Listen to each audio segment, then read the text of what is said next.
Greetings friends, my name is Nipi and welcome to my channel.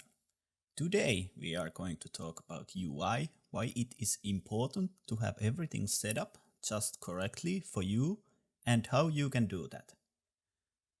I will show you how I have set up my UI and tell you why. I will include links in the description for my every profile that is able to be imported into the add-on directly. I will also list all of the add-ons there I am currently using and all the macros that I use for my spells. Let me know in the comments below if you like me to do more detailed guide to any of these add-ons and how to set them up.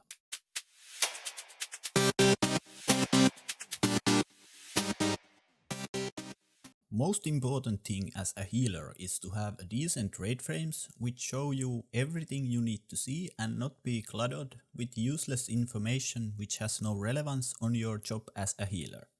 Let's use a priest as an example, which is going to be my main in Shadowlands. Well, what do I need to see, you might ask? For example's sake, if you are healing with Discipline Priest, you need to see all of your atonements and who has them and for how long. You also need to see weakened soul debuffs and who has your power word shield on them.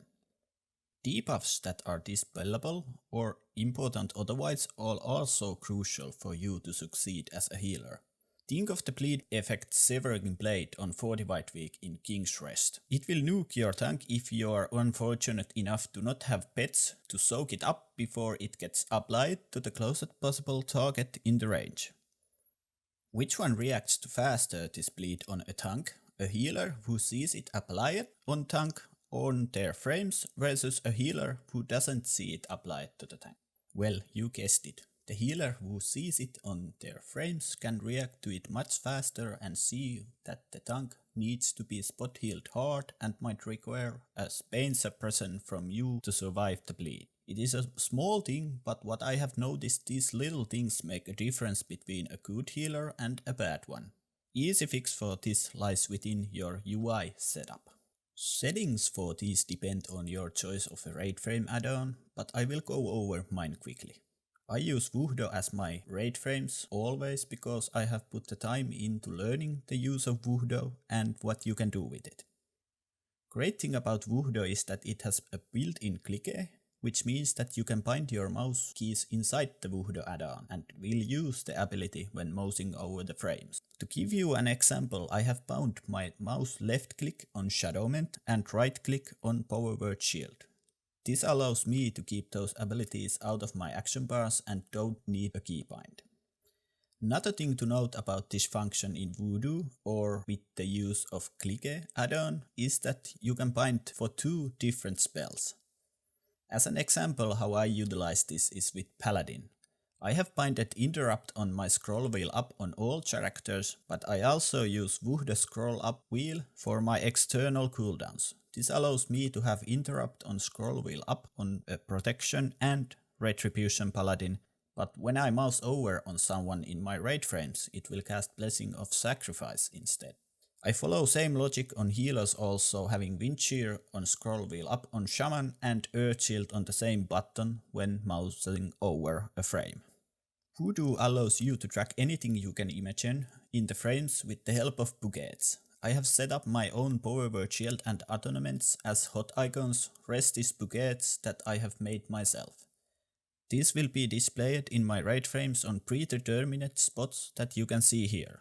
Bouquets I currently use are separated into 3 different categories, and those are personal damage reduction CDs, so I can see when a rogue in my group uses his Cloak of Shadows and I don't need to worry about his HP in the next few seconds. Another one I currently use is made to track active mitigation on my tanks in my group. For example, I can see in my frames when my protection warrior tank died to a big melee swing because he didn't have shield block up. Third and final is to track tank personal CDs separately. I see when protection warrior in my group uses shield wall and I don't accidentally overlap my pain suppression with it. Regarding debuffs, they are important to see and have an icon fly in when someone has the debuff. In my VuhDo profile, my frame changes color based on the debuff type and has icon flying in. If for some reason VuhDo shows a debuff that is irrelevant for me to see, VuhDo has easy way to blacklist those icons. Basically what I have done is set up ignore list key modifier in the add-on. This way I can just press Alt plus Shift at the same time and right click the debuff in my frames and it will blacklist it. This is a quick and easy thing to do even in combat if needed. Great alternatives for VuhDo are Grid 2 and ElvUI right frames, but those lack the clicky, which you need to download separately. I can't recommend healing with Blizzard right frames if you are even mildly serious about healing. Next up on my list is WeakAuras. Generally these should show you everything important, like how many atonements you have up, how long you have left on power infusion on yourself, when does your evangelism comes off cooldown and that sort of things. I track all my skills with WeakAuras and such I could hide my action balls altogether. WeakAuras are much more easily modified and organized to order your liking, and you can easily track so much more stuff from buffs to spell cooldowns and durations.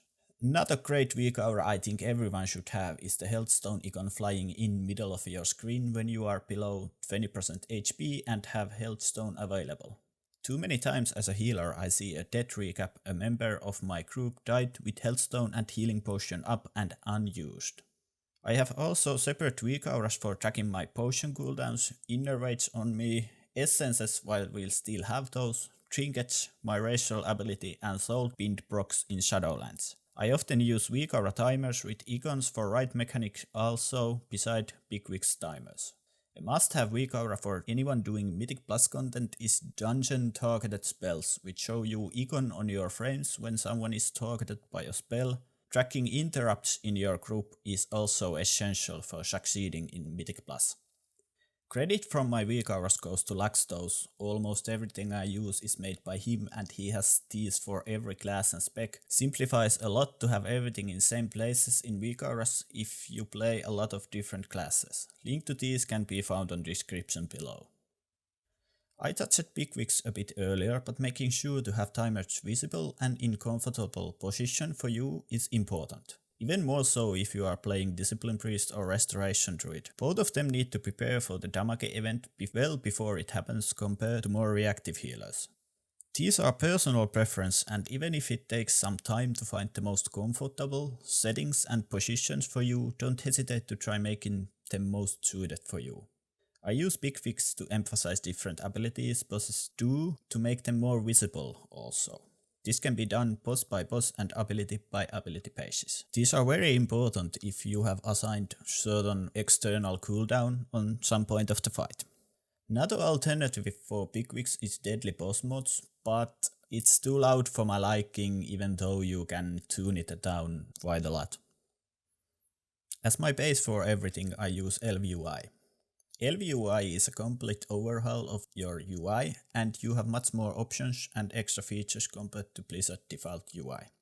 ElvUI is most used UI replacement in the game and developed constantly. If you like more of a clean look and customization, this is a great add-on if you have not used it earlier. There are extensive guides and Discord server to help navigate this if needed. Basically everything you see in my UI beside details, WeakAuras, rate frames and nameplates is ElvUI made to my own liking. Great example of usefulness of ElvUI for me is to easily drag and drop different elements where I need them to be and resize everything. As you can see, I have changed my debuffs position next to my own health frame to see them easier. Last but not least is Blader, which replaces the nameplates in the game. ElvUI has good nameplates in itself, but some right WeakAuras for example are done to cater Blader nameplates, which is the reason I use those. I also find the overwhelming amount of customization in Blader to be a plus, even if it looks scary at first glance. Biggest thing I gained from Blader was being able to see who is targeted by casts and being able to have pandemic timers for dots in nameplates and see duration of CCs more easily. Even though I am not currently using pandemic timers on my nameplates. Alternatives are ElvUI built-in nameplates, Queen nameplates and tidy plates. Those are all also great alternatives if Blader is too scary for you. Honorable mentions are OP, which allows you to make rings to have a ring open up where you can bind different things bound to them and have that behind one keybind. I mostly use this for mounts, heartstones and consumables and combat potions. Second honorable mention goes to Exhaustus Raid Tools, which has many functions mainly suited for raiding. I use it to track my fellow healers' cooldowns and their external cooldowns. This allows me to see when I need to press revival to troll my druid, channeling tranquility. Ha! Well, not really, but you get the point. Also using ERT's puddle res timer, which tells how many puddle reses we have available and when we get the next up. My guild's healer CDs are usually assigned in the ERT's notes, so I can see when I need to use those. Usually I just make a personal note which has only my own CDs and everything regarding myself in the encounter. Lastly but not least, honorable mention goes to Addipacks. This is quite simple. It organizes everything in your packs based on the category of that item, as you can see here, and shows different currencies. You can customize it a lot to your liking. Now that we have covered add-ons, and if you are still here, we can move into the keybinding section. So, there is a lot of guides out there going over this, but I will try give my tips on the matter. I kind of mentioned this in VuhDo section of this video, but here is a more in-depth look. Most important thing regarding keybinds is to remember these are even more personal preferences and there is no right or wrong way to do this. Only way to do keybindings wrong, in my opinion, is to not have every button you might need in combat to be bound to anything and you need to click it. This hinders your ability to perform greatly and you should ditch this practice now. Another thing to mention is keyboard turning. You should just unbind your turn left and turn right keys and move those binds into strafe left and strafe right. I have those bound on A and D. Default key S for backpedaling is debated if you need it, but what I have noticed is as a tank it is a great option to have. There is a lot to keybinding, and if you are using my ElvUI profile, easiest way to redo your keybinds is just type /KB into the chat and ElvUI's keybinding interface shows up. Then you can just move your mouse over the bar button you like to bind and press the binding you like to have on that button.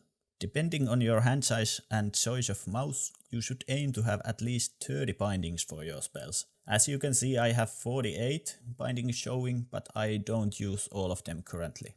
Based on the class, spec and content I am doing, I might need more. Back in Warlords of Draenor when I played PvP, I had around 60 keybinds, which I need to be able to press during arena match, so it would not be hard for me to add another 20 or so to my action bars. Anyways, you should aim to bind spells you use most into the buttons that are most comfortable for you to press. For some of us that might be mouse if you are rocking RPG mouse with a lot of side buttons, but most gaming mouses have at least 2 nowadays and with modifiers those buttons can be multiplied to 8 alone.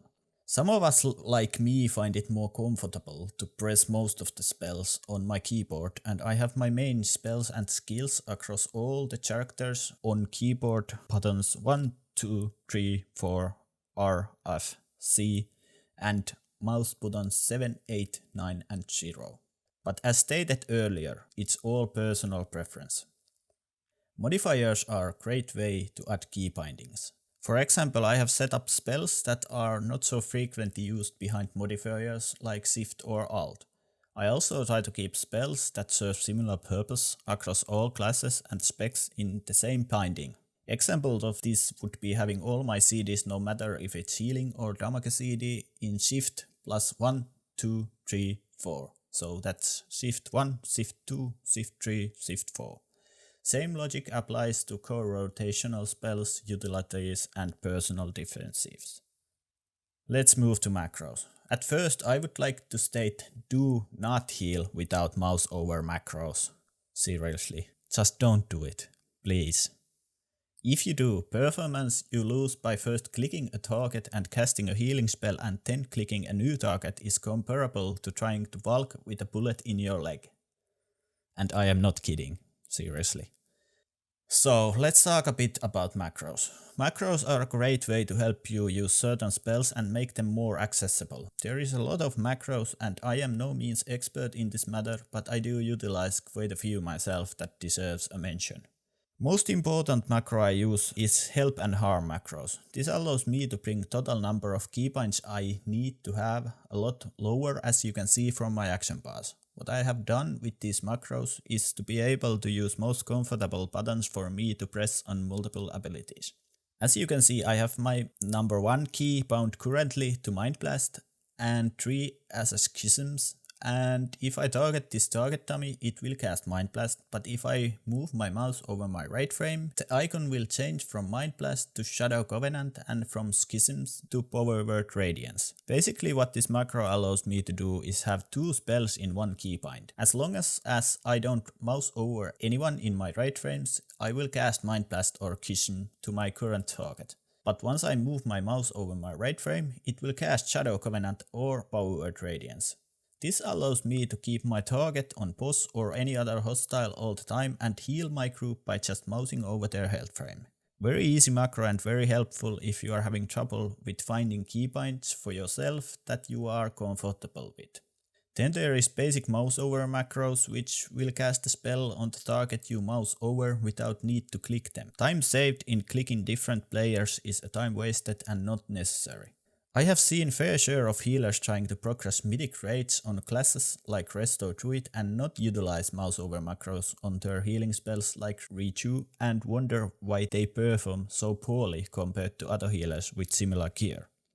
Then I have macros on things like Shadow Word Pain and Shadow Word Death. These are just macros that allows me to hover my mouse over enemy nameplate and cast the spell on that target even if I have not targeted them first. Otherwise these will cast it on my current target if possible. Have you ever been annoyed by having 2 use abilities on the same talent row that you constantly swap between, like Halo and Divine Star on Discipline Priest?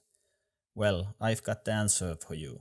This macro swaps between them based on the talent choice automatically and you don't need to retrack them to your bars all the time. Lastly, we have abilities like Penance and Holy Shock that can be used either on an enemy or an ally. I have seen a lot of confusion how to use these in multiple class discords and forums. What this macro does for my Penance is it allows me to cast it on my mouse over target on my right frames if I hover my mouse over them. If my mouse is not over a friendly player frame, it will cast Penance on my current target. This is the same macro as I mentioned before with Shadow Word Pain and Shadow Word Death. Difference being this can be cast on allies while those 2 can't. That's it for this episode. Let me know what you think, and if there's questions about anything mentioned in the video, you may do so in comments below or reach out to me on Discord if you need more assistance with any of these. I'll try my best to help. I highly recommend you to think about your UI and try to upgrade it in a way that suits you the best and not be content with it. Experiment a lot, try different things, even if it seems trivial. It might help you to push your gameplay further. Don't forget to like and subscribe. See you on the next video.